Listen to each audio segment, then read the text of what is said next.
हमारे यूपी के एक नेता हैं, खुद को नेवला बताते हैं।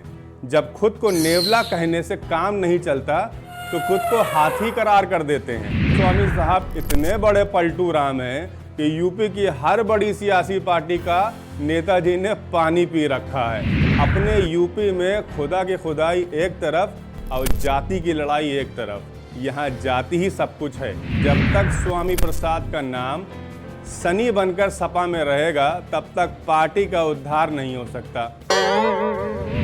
आदाब, नमस्कार, सत श्री अकाल। मैं हूं आपके साथ जीशान और आपकी फरमाइश पर एक बार फिर लेकर आया हूं एक और बमफोड़ प्रोग्राम, लेकिन आपके और हमारे स्पेशल शो चुनावी बमफोड़। शुरू करने से पहले एक शायरी सुन लीजिए, वो इसलिए कि आप खुद ही समझ जाएंगे कि आज के हमारे चुनावी बमफोड़ का आखिर मौजू क्या है। तो शायरी ये है, इरशाद इरशाद। सहलाने गरीब के घाव आ जाएगा, डूबती देख बचाने नाव आ जाएगा। क्या बात है सर। समाज सेवक बन के घूमता है नेता, जब भी देश में चुनाव आ जाएगा।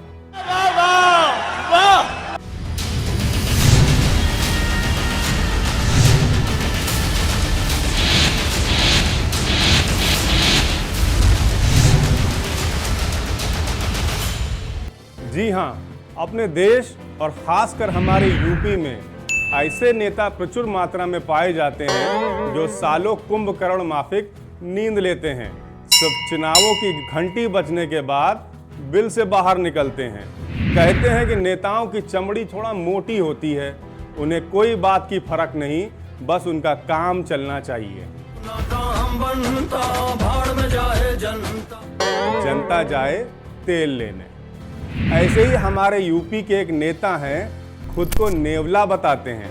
जब खुद को नेवला कहने से काम नहीं चलता तो खुद को हाथी करार कर देते हैं। सांपनाथ और नागनाथ का जहर खत्म हो गया, उनका जहर जिंदा है और नेवला इस फिराक में रहेगा कि उस जहर को कभी न कभी निकालेगा। वैसे नेताजी को देखकर ये नाम उन पर बिल्कुल सूट भी करता है। अब तक तो आप खुद ही समझ गए होंगे कि हमारा इशारा आज किन महोदय की तरफ है, लेकिन अगर अभी भी आपको इशारा नहीं समझे हैं तो हम बता देते हैं। वो क्या है ना, प्रोटोकॉल होता है। तो भैया, नेताजी का नाम है माननीय स्वामी प्रसाद मौर्य जी, जो इन दिनों पंचर पड़ी साइकिल वाली पार्टी में अपने दिन और समय दोनों काट रहे हैं। स्वामी जी को योगी बाबा के यूपी में रामचरितमानस से लेकर आए दिन नए नए विवाद खड़े करने में मानो महारत हासिल है।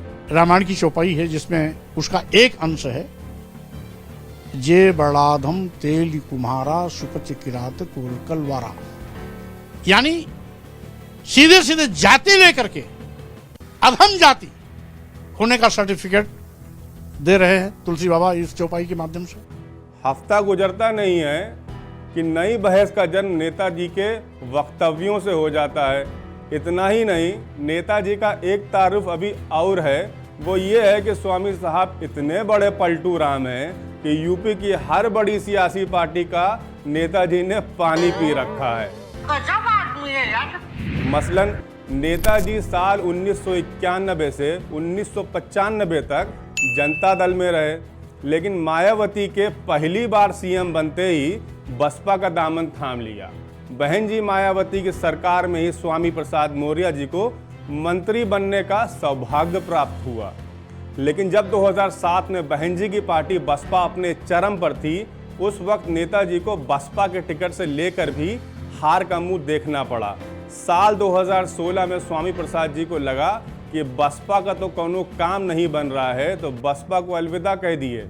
बसपा छोड़ते ही मौर्य साहब को नेताजी मुलायम सिंह ने सपा में आने का खुला न्योता दिया था, लेकिन नेताजी की मीठी गोली पिलाकर स्वामी प्रसाद मौर्य कमल के साथ चले गए। बहुत तेज हो रहा है।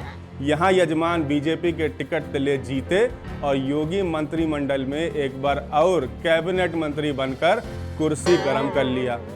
लेकिन जैसे ही अगला चुनावी सूरज सर पर चढ़ा और साल 2022 आया, तो ऐसे में नेताजी ने कमल के फूल से निकलकर सपा की साइकिल पर सवार हो गए। सोच कर तो ये गए थे कि अखिलेश सरकार बनेगी तो कोनो बड़का मंत्रालय हथिया लेंगे, लेकिन बुरी किस्मत बेचारे स्वामी जी की, न तो साइकिल वालों की सरकार बनी, ऊपर से खुद ही कुशीनगर की फाजिल नगर सीट से हार बैठे। म्यूजिक।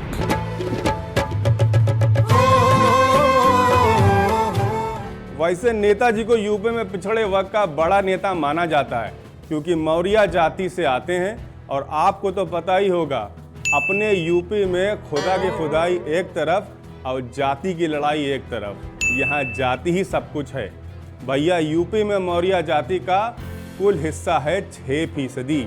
ऐसे में यूपी में स्वामी प्रसाद मौर्य का समाज का कद्दावर नेता माना जाता है। इसी दम पर वो सियासी सौदेबाजी भी करते आए हैं। अब सपा से विधायकी हार के एमएलसी बने बैठे हैं।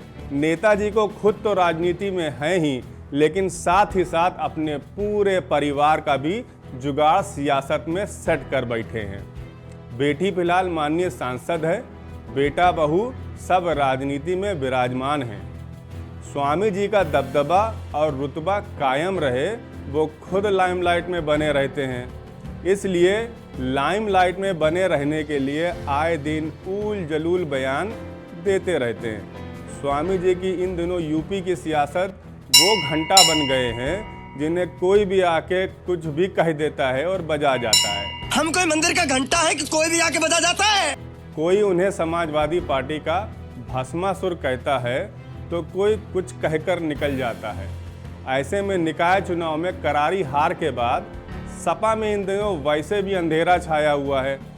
ऐसे में पार्टी के एक बड़े नेता ने अखिलेश के कान में ये फूंक दिया है कि जब तक स्वामी प्रसाद का नाम सनी बनकर सपा में रहेगा, तब तक पार्टी का उद्धार नहीं हो सकता। एक नेताजी ने तो यहाँ तक कह दिया है कि चुनाव में जहाँ जहाँ भी स्वामी प्रसाद मौर्य वोट मांगने गए थे, वहाँ वहाँ पार्टी का बट्टाधार हुआ है। सूत्रों से पता चला है कि अखिलेश यादव पार्टी में स्वामी प्रसाद मौर्य को लेकर बड़े असमंजस में हैं, क्योंकि 2024 का चुनाव का बिगुल चारों तरफ से फूंक दिया गया है। और ऐसे में ये कयास भी लगाए जा रहे हैं कि सपा में राष्ट्रीय महासचिव स्वामी एक बार फिर से पलटी मारने को एकदम तैयार हैं।